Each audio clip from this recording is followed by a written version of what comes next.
नमस्कार दोस्तों, मेरा नाम है अनिल देवड़ा। एग्जाम कौशल यूट्यूब चैनल पर आपका बहुत बहुत स्वागत है। आज ये हमारी सामान्य विज्ञान यानी जनरल साइंस की 23rd क्लास है। इसमें हम जानेंगे कि पोषण होता क्या है, पोषण की आवश्यकताएं क्या क्या होती है, पोषण शरीर के लिए क्यों आवश्यक है। ये सारी चीज़ें आज के हम इस लेक्चर में जानेंगे। चलिए तो बिना कोई समय गवाए हम आरंभ करते हैं आज की क्लास का पहला लेक्चर। चलिए सबसे पहले हम स्लाइड पे बढ़ते हैं। तो सबसे पहले हम ये समझते हैं कि व्हाट इज द न्यूट्रिशंस, यानी पोषण क्या होता है, पोषण हम किसे कहेंगे। तो देखिए सिंपल सी बात है, पोषण के लिए इसका मतलब क्या है कि क्या होता है कि अगर कोई भी व्यक्ति हो, चाहे हम इंसान की बात कर लेते हैं चाहे जानवर की बात कर लेते हैं, तो कोई भी इंसान हो या जानवर हो, उसे अगर उसके शरीर की ग्रोथ करना है, इसका मतलब क्या है कि आप लोगों को ये चीज़ सभी लोगों को पता होगी कि जैसे कि क्या होता है कि एक छोटा सा बेबी जो होता है, उस छोटे से बेबी को क्या होता है कि इस छोटे से बेबी को यहाँ तक इतना बड़ा बनने के लिए, यानी इस छोटे से बेबी को बड़ा होने के लिए कुछ न्यूट्रिशंस, यानी सीधे सीधे से अगर हम इसको आम शब्दों में या साधारण भाषा में बात करें तो किसकी जरूरत होती है, भोजन की जरूरत होती है। अब भोजन भी बहुत तरीके का होता है, ठीक है।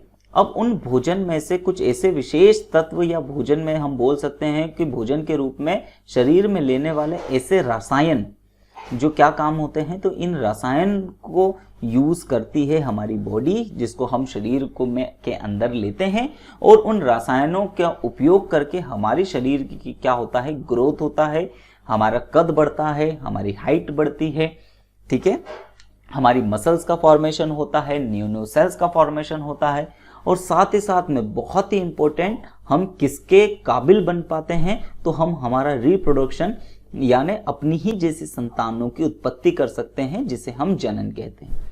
तो इन समस्त प्रक्रम के लिए किसकी आवश्यकता होती है, पोषण की आवश्यकता होती है, ठीक है। तो आई होप थोड़ा सा आपको समझ में आया होगा कि पोषण को बेसिकली हम किस तरह से समझ सकते हैं। तो चलिए इसी की अब कुछ हम डेफिनेशंस की बात करते हैं, कुछ और चीजें की। देखिए अब पोषण क्या है, तो यहां पर लिखा हुआ है कि पोषण वह प्रक्रिया है जिसके द्वारा जीव भोज्य पदार्थों का निर्माण, अब यहां पर देखिएगा जितने भी जीव की अगर बात करते हैं तो भोज्य पदार्थों का, कुछ जीव ऐसे होते हैं जो इन भोज्य पदार्थों का निर्माण, या इसी शब्द को एक और बात हम बोल सकते हैं संश्लेषण।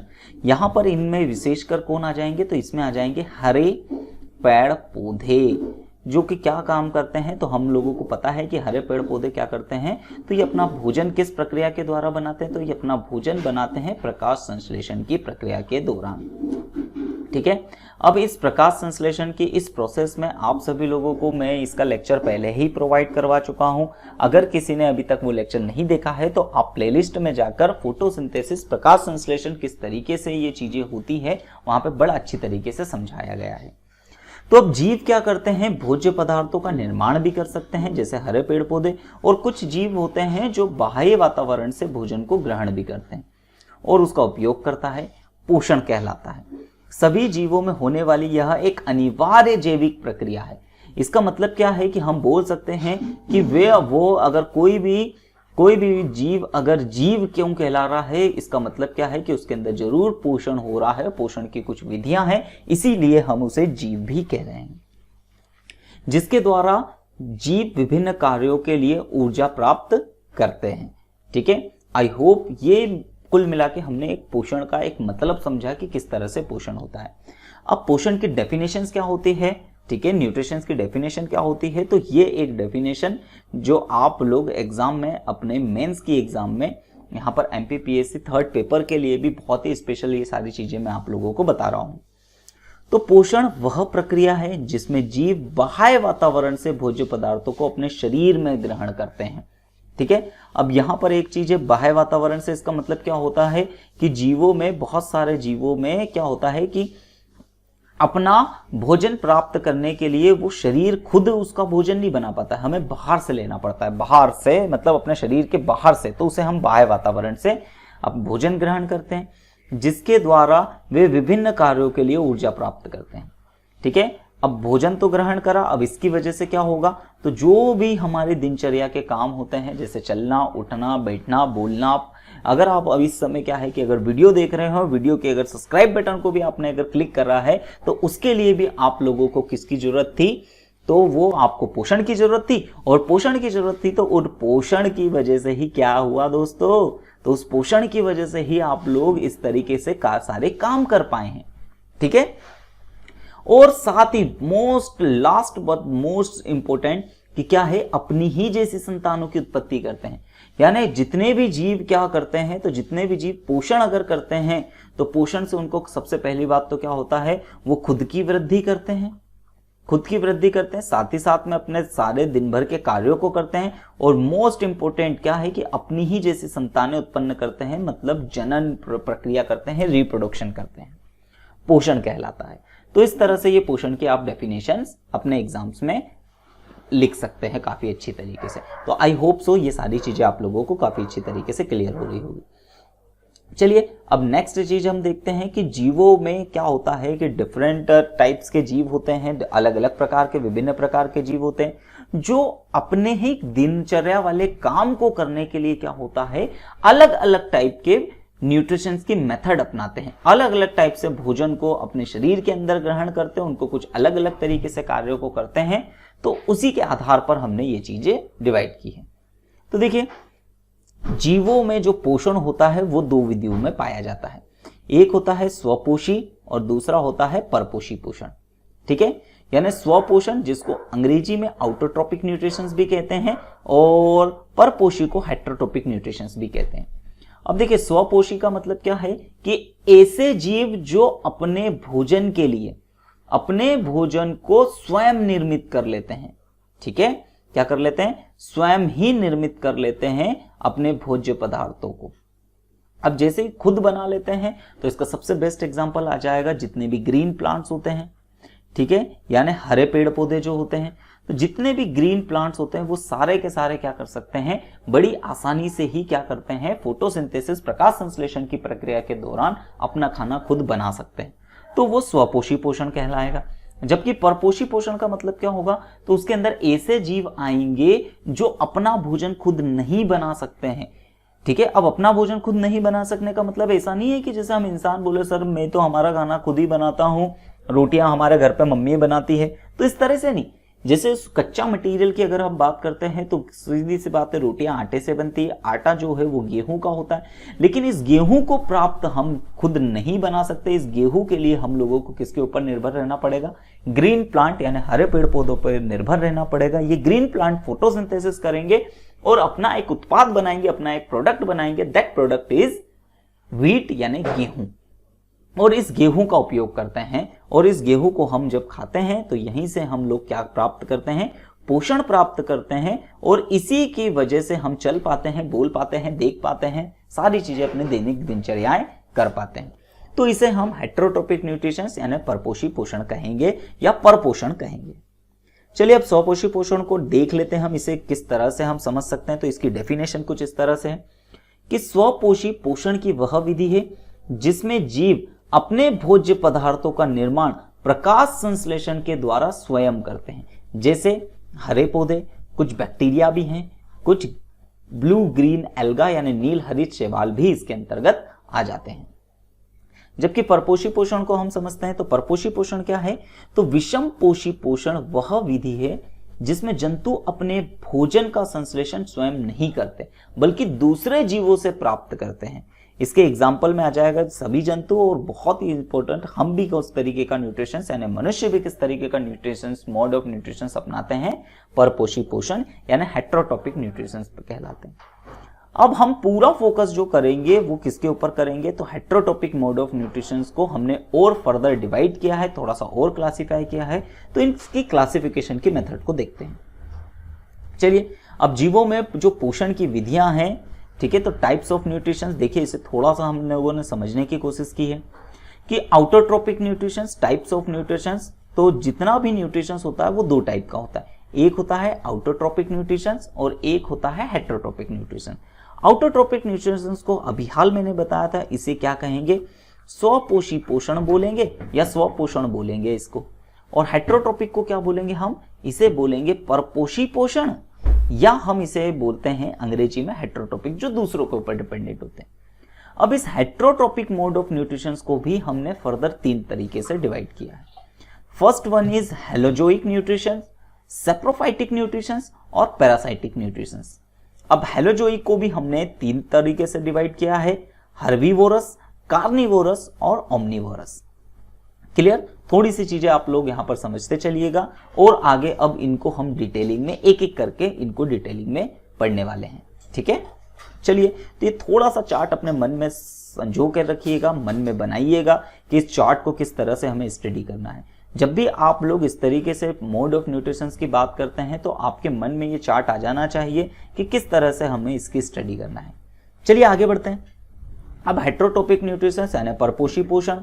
अब परपोषी पोषण में सबसे फर्स्ट हम पढ़ रहे हैं दैट इज होलोजोइक न्यूट्रिशंस। ठीक है, अब होलोजोइक न्यूट्रिशंस को मतलब समझिएगा, देखिए समझ पा रहे हैं ना आप सभी लोग, जैसे पहले की स्लाइड में मैं फिर से बता रहा हूं कि हम हेट्रोटोपिक न्यूट्रिशंस को पढ़ रहे हैं और हेट्रोटोपिक न्यूट्रिशंस में फर्स्ट वन हम पढ़ रहे हैं कौन सा, holozoic mode of nutritions. Clear? तो होलोजोइक मोड ऑफ न्यूट्रिशन। अब होलोजोइक मोड ऑफ न्यूट्रिशंस को थोड़ा सा और अच्छे से समझते हैं कि होलोजोइक जो होता है, होलोजोइक पोषण वह परपोषी पोषण का एक अंश है। ठीक है, जैसे कि यहां पर आप लोगों को समझ में आ रहा होगा कि होलोजोइक न्यूट्रिशन जो है वो हेट्रोटोपिक यानी परपोषी पोषण के 3 तरीके से हमने डिवाइड किया है, उसमें से एक पार्ट को हम क्या बोल रहे हैं, होलोजोइक मोड ऑफ न्यूट्रिशन। ठीक है, तो एक अंश है जिसमें 5 तरीके की प्रक्रियाएं पाई जाती है। तो पूरा उस पोषण को करने के लिए 5 हमारे पास में 5 स्पेशल मेथड होती है और इंसान भी इसी तरीके की 5 प्रक्रियाओं को करता है, जिसे हमको काफी अच्छे तरीके से स्टडी करना है डाइजेस्टिव सिस्टम में भी। क्लियर? सबसे फर्स्ट वन है इंजेक्शन। इंजेक्शन मतलब अंतर्ग्रहण। अंतर्ग्रहण का मतलब क्या होता है कि हम इसके अंदर क्या करते हैं, तो इसमें क्या करते हैं कि भोजन को क्या किया जाता है, अंतर्ग्रहण का मतलब कि भोजन को शरीर के अंदर लिया जाता है। अब भोजन को शरीर के अंदर लिया जाता है। अब इसमें एक स्पेशल ऑर्गन हमारा काम करता है, मुख। अब मुख के अंदर भी हम लोग किस किस की बातें करेंगे, तो दांत भी इसमें हेल्प करते हैं, साथ ही साथ में जीवा हेल्प करती है। जीवा के साथ साथ लार और लार में पाए जाने वाले एंजाइम इन सारी प्रक्रियाओं को करते हैं। तो इस पूरी प्रक्रिया को हम क्या बोलते हैं, इंजेक्शन। अंतर्ग्रहण मतलब भोजन को शरीर के अंदर लेना। ठीक है, जो कि मुख की विधि के द्वारा या मुख से लिया जाता है, जिसे हम अंतर्ग्रहण कहेंगे। फिर इसके बाद इस भोजन को, अब देखिए अगर हम बात करते हैं इस भोजन की, तो ये भोजन जो होता है वो जटिल रसायन होते हैं। ठीक है, जिन्हें हम क्या कहेंगे कि ये किस तरीके के रसायन है, तो ये है जटिल कार्बनिक रसायन। ठीक है, और भी ज्यादा ये रसायन क्या होते हैं, तो आगे जाके पोषण, हम जब पोषक पदार्थ पढ़ेंगे तो जटिल कार्बनिक रसायन कौन कौन से होते हैं, सारी चीजों को भी डिपेंड करेंगे। अब डाइजेशन में क्या होता है, तो इस भोजन से, इस जटिल कार्बनिक पदार्थ से, या हम बोल सकते हैं कि भोजन को तोड़ने की, इसको आम भाषा में बोलें तो भोजन के तोड़ने की विधिया को या तोड़ने की प्रक्रिया को ही पूरा क्या कहा जाएगा, तो भोजन को तोड़ने की पूरी संपूर्ण प्रक्रिया को डाइजेशन यानी पाचन कहा जाएगा। क्लियर? अब फिर उसको तोड़ तो दिया, तोड़ने के बाद क्या होगा कि उस छोटे से जो छोटे छोटे मॉलिक्यूल्स होंगे, या जिसको हम आम भाषा में अगर बोलें तो जो सरल अणु हमारे पास बने हुए हैं। ठीक है, जो भोजन से हमने जो जटिल कार्बनिक रसायन को तोड़कर सरल अणु में पाचन की प्रक्रिया में बनाए थे, तो इस सरल अणु को क्या करना पड़ेगा, तो इस सरल अणु को उस भोजन से अवशोषित करना पड़ेगा, खींचना पड़ेगा। तो इस प्रक्रिया को थर्ड पार्ट आता है एब्जॉर्प्शन, यानी सरल अणु जो है उस सरल अणु को अब हम एब्जॉर्ब करेंगे, और एब्जॉर्ब करके किसके अंदर मिक्स कर दिया जाता है, इसे रक्त के अंदर यानी ब्लड के अंदर इन सरल अणुओं को घोलने की प्रक्रिया को एब्जॉर्प्शन कहेंगे। अब स्वांगीकरण क्या होता है, स्वांगीकरण यानी एसिमिलेशन इसे अंग्रेजी में कहा जाता है। अब क्या करता है, तो ये रक्त क्या काम करता है, इस सरल अणुओं को क्या करता है कि शरीर के हर एक भाग में उपस्थित हर एक कोशिकाओं तक पहुंचाता है। जैसे आंख भी हमारी कोशिकाओं से मिलकर बनी है, मस्तिष्क भी कोशिकाओं से मिलकर बना हुआ है, हमारे हाथों की उंगलियां भी कोशिकाओं से मिलकर बनी है, दिल भी कोशिकाओं से मिलकर बना है। तो संपूर्ण उन कोशिकाओं तक इन सरल अणु, या हम बोल सकते हैं इस पाचक पदार्थ को या पचे हुए भोजन को पहुंचाने का काम करता है। और एसिमिलेशन का मतलब क्या होता है कि यहां पर कोशिका उस भोज्य पदार्थ का क्या करती है, उपयोग करती है। तो भोज्य पदार्थों का कोशिकाओं के द्वारा उपयोग की प्रक्रिया को स्वांगीकरण कहा जाता है। क्लियर? अब उसके बाद क्या था कि जब कोई भी व्यक्ति अगर या कोई भी जानवर या कोई भी जीव अगर शरीर के अंदर कुछ भोजन ग्रहण करेगा तो कुछ निकालेगा भी सही। इसका मतलब क्या है कि ऐसा मटेरियल शरीर के अंदर जिसे बहुत ज्यादा और ज्यादा पचा पाना मुश्किल नहीं है, या हम बोल सकते हैं अनचाहा या अनपचे भोजन को शरीर से बाहर निकालने की प्रक्रिया को क्या कहा जाता है, इजेक्शन यानी मल परित्याग। इसका मतलब हेलोजोइक मोड ऑफ न्यूट्रिशन जो होता है 5 स्टेप्स में कंप्लीट होता है। ये बड़े अच्छे से समझिएगा। अंतर्ग्रहण, पाचन, अवशोषण, स्वांगीकरण, मल परित्याग। अंतर्ग्रहण मतलब भोजन को शरीर के अंदर लेना, पाचन का मतलब भोजन को छोटे छोटे अणुओं में तोड़ना, अवशोषण मतलब छोटे छोटे अणुओं का रक्त में घुलना, स्वांगीकरण यानी रक्त के द्वारा उन छोटे छोटे अणुओं को कोशिका तक पहुंचाना और कोशिका का उन अणुओं को यूज करना स्वांगीकरण कहलाता है। अंत में बचे हुए पदार्थ को शरीर से बाहर निकालने की प्रक्रिया को मल परित्याग कहते हैं। क्लियर? आई होप सारी चीजें आप लोगों को काफी अच्छे तरीके से समझ में आई होगी। चलिए इसके एग्जांपल्स देखते हैं। जैसे इंसान, कुत्ते, बिल्ली, शेर, मछली जैसे जीव इसी होलोजोइक पोषण को अपनाते हैं। अब देखिए, अब इस होलोजोइक मोड ऑफ न्यूट्रिशन को फिर से हमने 3 भागों में बांटा है। ठीक है, और अच्छे से सुविधापूर्वक अध्ययन के लिए हमने इसे 3 उपसमूहों में बांटा गया है। तो शाकाहारी पोषण जिसको हर्बीवोरस कहा जाता है, मांसाहारी जिसको कार्निवोरस कहा जाता है और सर्वाहारी जिसको ओमनिवोरस कहा जाता है। चलिए अब एक एक करके इनको भी देख लेते हैं। तो हम हेट्रोजोइक न्यूट्रिशन यानी परपोषी पोषण में होलोजोइक न्यूट्रिशन को देख रहे थे और होलोजोइक न्यूट्रिशन में पहला सब कैटेगरी हम शाकाहारी पोषण को देखते हैं। तो शाकाहारी पोषण यानी ऐसे विषमपोषी जीव जो अपने भोजन को केवल पेड़ पौधों से प्राप्त करते हैं, शाकाहारी जीव कहलाते हैं। इस प्रकार के पोषण को शाकाहारी पोषण कहते हैं, जैसे भेड़, बकरी, खरगोश, हिरण आदि।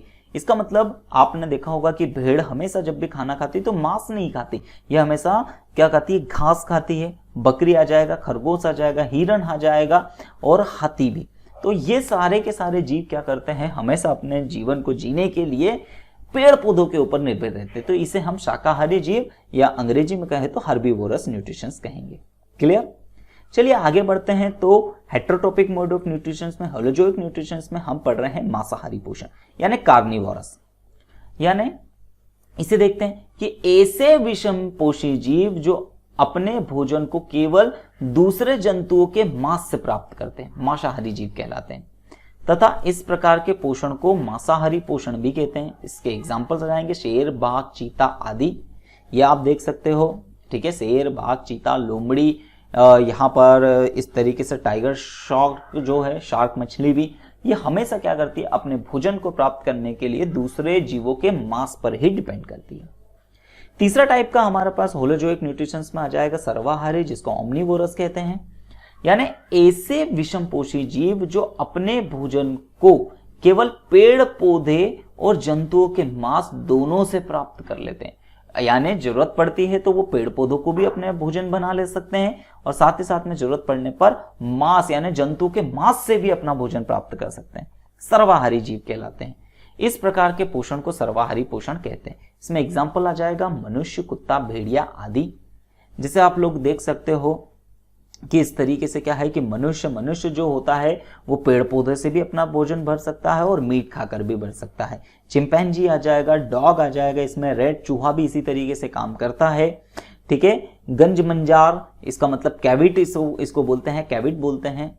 ठीक है, बैडर, भालू, बंदर, गिलहरी, ठीक है, स्कल्स, कोटी और वॉग। तो इस तरीके से यानी जिसे हम जंगली शुअर भी कहते हैं। तो ये सारे के सारे जीव कैसे आ जाएंगे, तो ये सर्वाहारी जीवों में आएंगे। मतलब ये अपने भोजन का एक हिस्सा तो पेड़ पौधों से प्राप्त करते हैं, दूसरा हिस्सा मांस वगैरह खाकर भी प्राप्त करते हैं। ठीक है, चलिए इतनी बात आप सभी लोगों को समझ में आई होगी।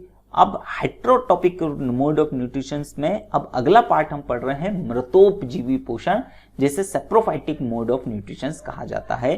ठीक है, चलिए तो देखिए, यानी ऐसे विषमपोषी जीव, ठीक है, जो अपने भोजन को सड़े गले पेड़ पौधों और जानवरों से प्राप्त करते हैं। इसका मतलब पेड़, ऐसे पेड़ जितने जिंदा पेड़ को नहीं खाते हैं। ठीक है, या फिर अगर हम बात कर लेते हैं कि जैसे पेड़ों की जो पत्तियां हैं, तो पेड़ों के ऊपर जो पत्तियां लगी हुई है वो पत्तियां तो अभी जिंदा है। ठीक है, पेड़ों के ऊपर पत्तियां लगी और कुछ ऐसे होते हैं कि इन पत्तियों को खा लेते हैं। लेकिन जैसे ये पेड़ की पत्ती इस डाली से टूट के नीचे गिर गई, या फिर हम पेड़ के अगर किसी तने की बात करते हैं तो पेड़ से जो लकड़ी हुई वो भी नीचे गिर गई। अब ये क्या होगा कि समय के साथ क्या होती है, ये यहाँ पर सड़ने लग जाती, गलने लग जाती। इसी तरीके से अगर कोई जानवर किसी जंगल की सतह पे मर जाता है तो वो भी सड़ने लगता है। अब कुछ ऐसे जीव होते हैं जो इनकी सड़ती गलती चीजों से या सड़ती गलती लाशों से क्या करता है, अपना पोषण प्राप्त करते हैं। तो उसे मृतोपजीवी पोषण कहलाते हैं या मृतोपजीवी जीव कहते हैं।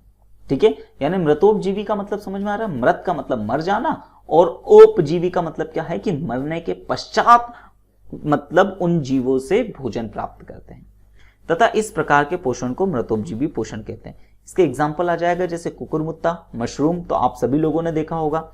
जैसे ये चीज, ये कुकुरमुत्ता या मशरूम के एग्जाम्पल्स हैं, यहाँ पर आप लोग देख सकते हैं। तो ये हमेशा किसके ऊपर उगते हैं, तो ये भी एक जीव है जो सड़ते गलते पेड़ पौधे या जानवरों के ऊपर उगते हैं। तो आई होप सो ये सभी आपने देखा होगा कि किस तरीके से कामकाज होता है इनके बीच में। चलिए अब हम पढ़ते हैं परजीवी पोषण यानी पैरासाइटिक मोड ऑफ न्यूट्रिशन। अब पैरासाइटिक मोड ऑफ न्यूट्रिशन में क्या होगा कि ऐसे जीव जो दूसरों के शरीर में रहकर अपना पोषण प्राप्त करते हैं परजीवी पोषण कहलाते हैं, जैसे जोक, फेताक्रमी, एंटी अमीबा आदि। देखिए थोड़ा सा इसको समझिएगा कि परजीवी पोषण का मतलब क्या है कि जीवन तो जीते हैं, लेकिन एक, जैसे अगर हम बात करते हैं कि एक जीव, अब एक जीव ये जिंदा है, ठीक है, दूसरा जीव इस जिंदा जीव के अंदर ही रहने लग जाता है, इसकी सतह पर रहने लग जाता है या इसके ऊपर आश्रित हो जाता है, इसके अंदर लेने लग जाता है। ठीक है, अब याद रखिएगा कि परजीवी पोषण में हमेशा क्या होता है कि परजीवी पोषण में जो जीव जिस जीव के सतह पर या जिस जीव के अंदर रह रहा है उसे हमेशा ये नुकसान पहुंचाते हैं। ठीक है, तो परजीवी पोषण का मतलब क्या होता है, परजीवी पोषण में इस तरीके से मोड ऑफ न्यूट्रिशन होता है कि ये जिससे अपना भोजन प्राप्त करते हैं उन्हीं जीवों को अपना शिकार बनाते हैं या उन्हीं को नुकसान पहुंचाते हैं, उन्हें ही अलग अलग तरीके की बीमारियों से पीड़ित करते हैं। ठीक है, जैसे आप लोग यहां पर देख सकते हो, ये किसका एग्जाम्पल है, तो ये खटमल का एग्जाम्पल है। ठीक है, तो आप सभी ने ये खटमल से परिचित हो गए। ये खटमल जो होता है वो क्या होता है कि शरीर पर चिपकता है और ये क्या करता है, खून चूसता है। ठीक है, इसका मतलब क्या होता है कि ये जो एक जीव है ये खुद एक जीव है और जो अपने मोड ऑफ न्यूट्रिशन, अपने जरूरतों को पूरा करने के लिए दूसरे जीवों का खून चूसता है, यानी दूसरे जिंदा जीवों के ऊपर बसर करता है, अपनी जिंदगी बसर करता है। इसी तरीके से ये जोक भी आप लोगों ने सुना होगा, ये जोक, तो ये क्या होता है, ये इंसान के ऊपर चिपक जाती है, इंसान की सतह पे या जानवरों की त्वचा पे चिपक जाती है और यहाँ से इस तरीके से अपने मुंह से एक ऐसा रसायन छोड़ते हैं जिसकी वजह से क्या होता है, यहाँ पर जितना भी ब्लड होता है उस ब्लड के अंदर क्या होता है, उसका रक्त का थक्का जमना बंद हो जाता है। ठीक है, अब रक्त का थक्का जैसे ही जमना बंद हो जाता है, इसका मतलब यहाँ का जो खून होता है वो आराम से यहाँ पर निकलता है और साथ ही साथ में इस रसायन की वजह से दर्द भी नहीं होता। सबसे इंपॉर्टेंट यही चीज होती है कि अगर किसी की शरीर की सतह के ऊपर अगर जोक चिपक गई तो इसका मतलब क्या होगा कि वो आपके खून को तो चूस ही रही है, लेकिन साथ ही साथ में उस खून चूसने की वजह से आपको दर्द की अनुभूति भी नहीं होगी। तो इस वजह से क्या होता है कि ये परजीवी पोषण कहलाते हैं। इसका मतलब क्या है कि दूसरों के ऊपर जिंदा रहने वाले जीव होते हैं। फिर इसी तरीके से यहाँ पर ये भी चीज समझिए, ये सर में रहने वाली जू का एग्जाम्पल है। ठीक है, आपने सर में सुना होगा ना जू लीक वगैरह, तो ये उसी का एग्जाम्पल है। तो ये सर में रहती है, बालों के अंदर रहती है और हमारे शरीर की इस त्वचा से क्या कहती है, तो वो खून पीती है। क्लियर, अपने मोड ऑफ न्यूट्रिशन को उस खून के जरिए करती है। तो ये सारे मोड ऑफ न्यूट्रिशन किसके कहलाएंगे, तो ये परजीवी पोषण के कहलाते हैं, ना पैरासाइटिक मोड ऑफ न्यूट्रिशन कहलाते हैं। क्लियर, आई होप सभी को चीजें अच्छी तरीके से समझ में आई होगी। तो यहां तक आज के इस क्लास में, आज के इस लेक्चर में हमने विशेषकर देखा क्या कि पोषण क्या होता है और पोषण कितने प्रकार का होता है, उसको हमने समझने की कोशिश की। आई होप सो वीडियो आप लोगों को अच्छा लगा होगा। अगर आपको वीडियो अच्छा लगता है, आपको सारी चीजें अच्छे से समझ में आती है, तो आप प्लीज हमारे चैनल को सब्सक्राइब कीजिए, वीडियो को लाइक कीजिए, चैनल को सब्सक्राइब कीजिए, साथ ही साथ में बेल आइकॉन को जरूर प्रेस कीजिए ताकि हमारे द्वारा जो भी नया वीडियो डाला जाए YouTube पर वो सबसे पहले उसकी नोटिफिकेशन आप लोगों को मिल सके। ठीक है, तो आप इसे बिल्कुल आप सब्सक्राइब कीजिए और साथ ही साथ में ये जो हमारा यूट्यूब चैनल है, ये सारा का सारा जो है वो स्पेशली जितने भी वनडे एग्जाम्स में साइंस जो पूछा जाता है उसके लिए बहुत ही इंपॉर्टेंट है।